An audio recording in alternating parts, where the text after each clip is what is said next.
Hey, what's up guys? My name is Jake and I just got my Steam Deck. Woohoo! I noticed there wasn't much information out there related to microSD cards for the Steam Deck, so I went ahead and grabbed the most popular ones to do some testing. I went with all 256GB cards so that we could compare evenly across all brands. If you want to check out any of these cards, all the links will be in the description. So I took all 5 of these cards, plopped them into my computer, and tested their read-write speeds. And their claims of up to 160 megabytes per second read and write speed are just straight up false. Looking at the graph, there were no cards that hit over 90 megabytes per second read speed, but essentially every card was the same. Read speeds are going to affect how quickly games are launched, and we can see that the loading times were nearly identical for Dark Souls 3 and even slightly faster than the 64GB emmc internal storage that came with the deck. But read speeds aren't the whole story. Their write speeds were quite different. The Samsung, the Sandisk Extreme, and the PNY all had similar write speeds over an extended amount of time. However, the Sandisk Ultra only got up to a max of 45 megabytes per second and then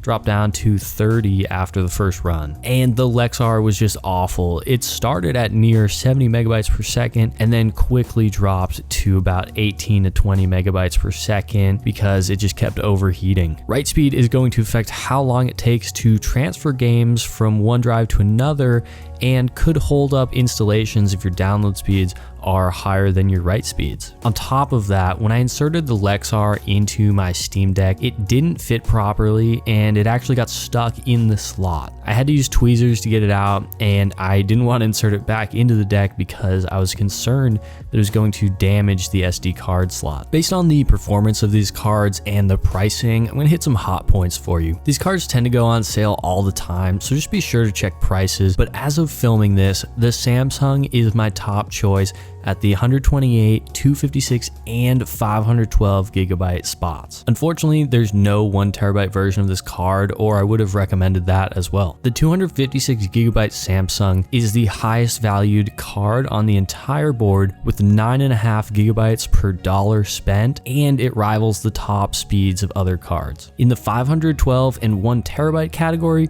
you might consider the Sandisk Ultra if you're okay with the lower write speeds, because it will be a little bit cheaper than the other options. But if you want the best performing 1TB card, then you should go with the Sandisk Extreme. After my experience with all of these cards, I can confidently say you should definitely not buy any of the Lexar cards.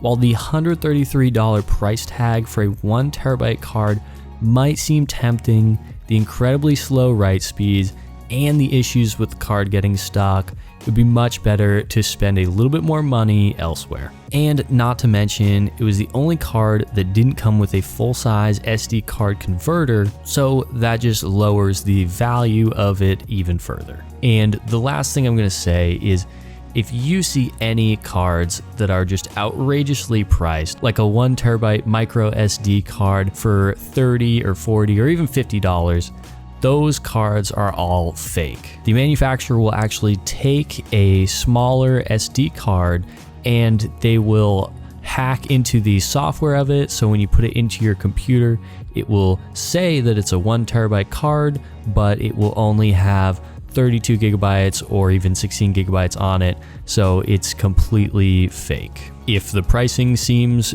way too good to be true, it is way too good to be true, and you should trust your instincts. And that about wraps this up.